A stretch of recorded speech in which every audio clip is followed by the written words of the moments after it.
Dans le vaste pays d'Utz vivait un homme nommé Job, un modèle d'intégrité et de droiture.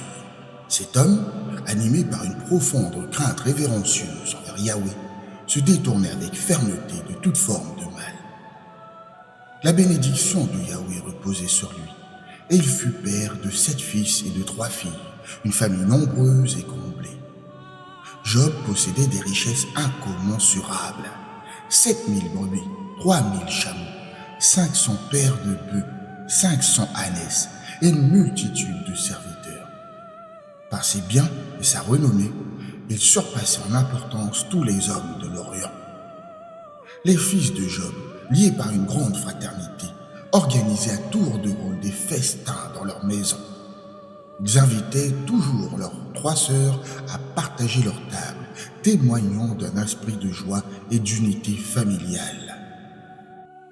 Après ces jours de festin, Job, fidèle à son devoir spirituel, convoquait ses enfants pour les sanctifier. Se levant aux premières lueurs de l'aube, il offrait pour chacun d'eux un holocauste, disant « Peut-être mes enfants ont-ils péché et offensé Yahweh dans leur cœur. » Ainsi Job veillait sans relâche sur leur pureté spirituelle dans une habitude empreinte de dévotion et de fidélité. Un jour, les fils de Dieu se présentèrent devant Yahweh, et Satan, l'adversaire, se joignit à eux. Yahweh s'adressa à Satan. « D'où viens-tu » Et Satan répondit, « Je viens de parcourir la terre et de m'y promener. » Alors Yahweh dit à Satan, « As-tu remarqué mon serviteur Job? Il n'a pas son égal sur la terre. C'est un homme intègre et droit, qui craint Yahweh et se détourne du mal. » Satan rétorqua à Yahweh, « Est-ce sans raison que Job te craint? N'as-tu pas entouré d'une haie de protection sa personne, sa maison et tout ce qu'il possède? Tu as béni ses entreprises et ses troupeaux se répandent sur toute la contrée. Mais étends ta main, touche à ce qui lui appartient, et je suis certain qu'il te maudira ouvertement. » Yahweh répondit à Satan, « Tout ce qu'il possède est en ton pouvoir, seulement ne porte pas la main sur sa personne. » Satan se retira alors de la présence de Yahweh, nourrissant ses desseins funestes. Un jour, alors que les fils et les filles de Job festoyaient dans la maison de leur frère aîné, un messager arriva auprès de Job, disant « Les bœufs étaient en train de labourer et les ânesses paissaient à proximité, quand des Sabéens ont attaqué, les ont enlevés et ont massacré les serviteurs au fil de l'épée.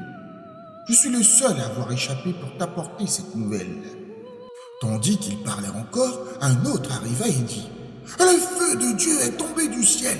Il a embrasé les brebis et les serviteurs, les réduisant en cendres. Je suis le seul à avoir échappé pour t'apporter cette nouvelle. » Pendant qu'il parlait encore, un autre messager survint. 3 bandes de Chaldéens se sont précipités sur les chameaux, les ont enlevés et ont massacré les serviteurs. Je suis le seul à avoir échappé pour t'apporter cette nouvelle. Celui-ci parlait encore qu'un dernier arriva, apportant une terrible nouvelle.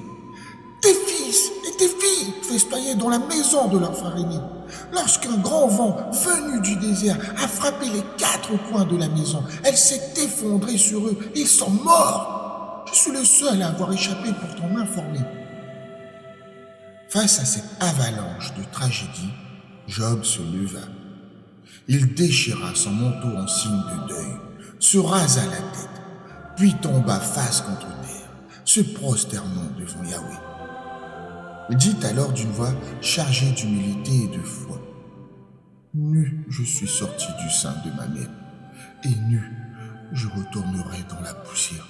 Yahweh a donné, Yahweh a repris. Que le nom de Yahweh soit béni. » En tout cela, Job ne pécha point. Il ne reprocha rien d'injuste à Yahweh, demeurant inébranlable dans sa droiture et sa soumission.